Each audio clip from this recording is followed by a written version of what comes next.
Добрый день, уважаемые земляки, уважаемые татары города Москвы и другие татары, жители татарской национальности города Москвы и всей Российской Федерации.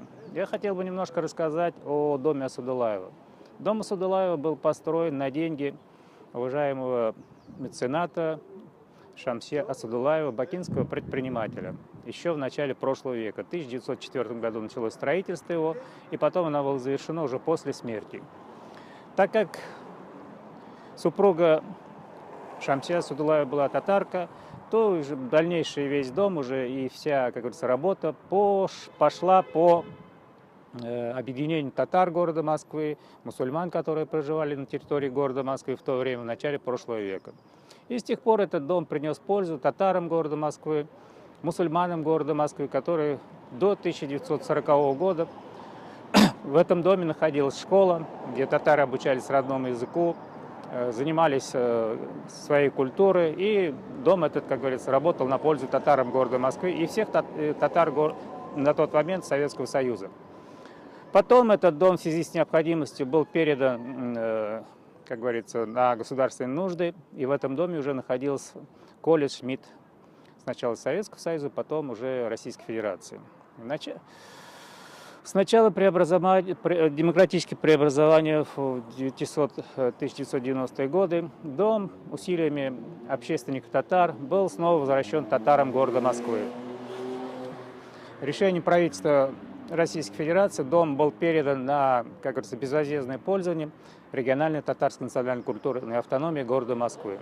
Заключен договор, который сейчас продлен был, то есть срок его как еще долгий. Но хотелось бы отметить, что в настоящий момент этот дом стал предметом распри между татарских организаций города Москвы.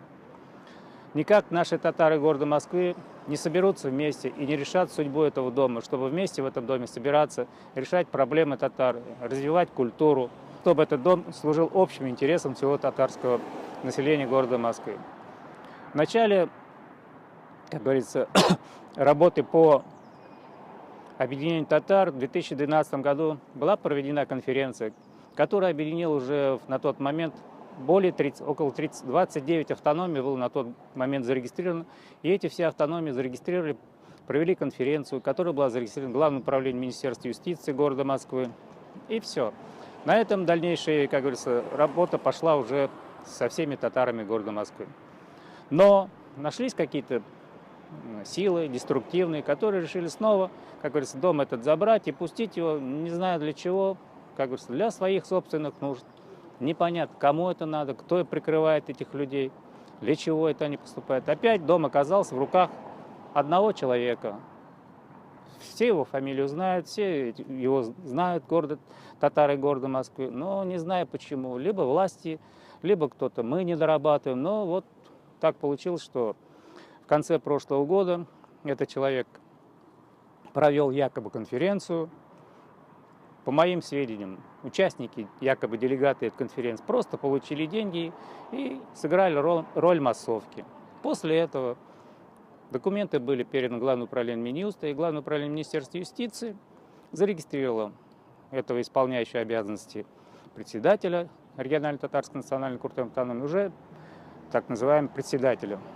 Однако есть такой момент, что в 2015 году состоялся совет РНТК, на котором этот совет, у меня есть документы, на котором есть протокол этого совета, в котором 15 мая 2015 года, время указано 17 часов, здесь переписаны члены автономии, и они избирают исполняющими обязанности председателя Татарской национальной культурной автономии города Москвы господина Хусаинова Анвара Умарыча. Я еще раз подчеркиваю, протокол подписан 15 мая 2015 года. Однако потом, в сентябре 2015 года, мы выясняем, что каким-то образом в реестре Главного управления Министерства юстиции и в реестре налоговой инспекции появляется исполняющий обязанности председателя региональной татарской автономии господин Фарисов. Каким образом, что и как. Потом мы находим протокол, явная полная копия протокола, в котором уже фигурирует дата 9 апреля 2015 года. якобы 9 апреля 2015 года господин Фарисов был избран исполняющим обязанности председателя. Здесь даже если смотреть по юридическим моментам, более действительно протокол поздний, 15 мая. Каким образом Минюст, Главное управление Министерства юстиции, зарегистрировал этот факт, неизвестно.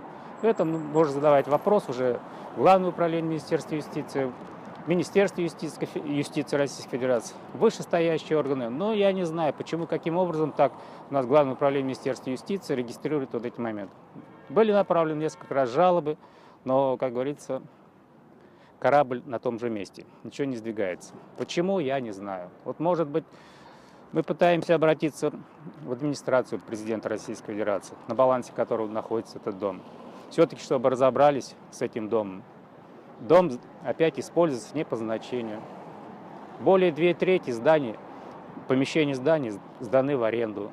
Хотя по договору о безвозмездном пользовании мы, судополучатель региональной автономии, не имеет права сдавать ни в коммерческий наем, ни просто другим третьим организациям. Каким образом в помещениях дома Асадуллаева находятся посторонние организации, тоже неизвестно. Договоров нет, ничего нет.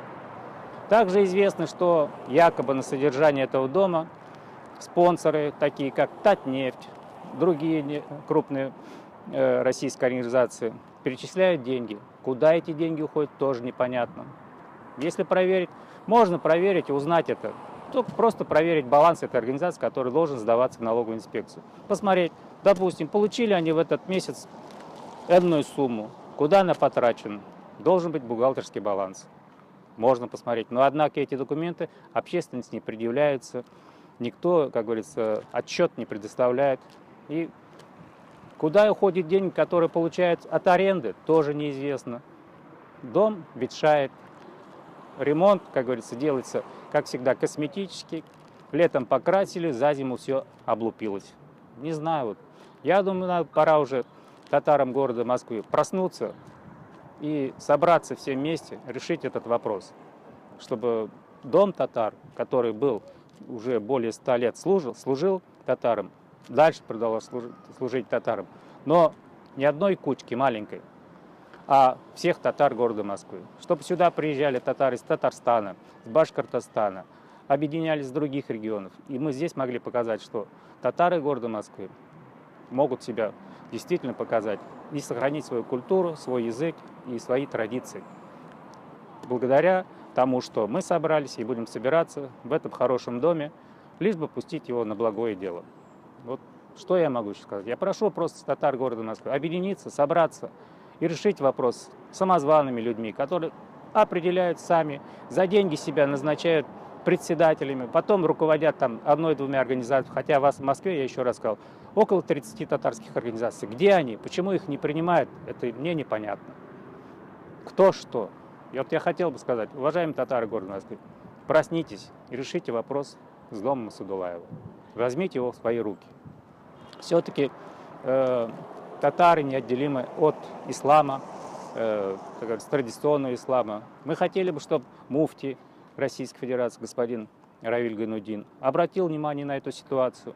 Также мне хочется обратиться внимание к спонсорам, организации Татнефть, крупнейшая организация. Мне известно, что они выделяют деньги на содержание этого дома. Но, судя по внешнему виду этого дома, эти деньги уходят не на этот дом. Куда они уходят? Вот просил бы, чтобы эти спонсоры просто приехали и посмотрели, куда уходят их деньги.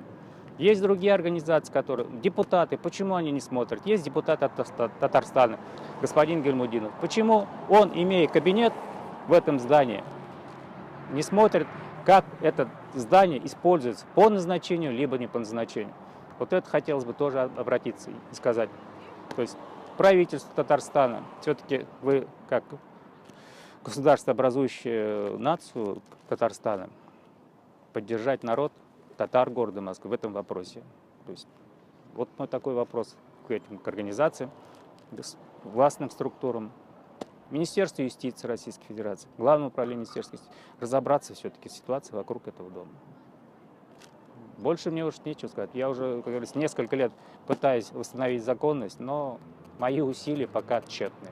Хотелось бы, чтобы была поддержка со стороны Татарстана, со стороны представительства Татарстана, со стороны Равиля Гайнуддина, муфтия Российской Федерации, чтобы все-таки был установлен мир и хороший, как говорится, мир среди татар всего города Москвы. Допустим, вот платежное поручение. 650 тысяч рублей уходит.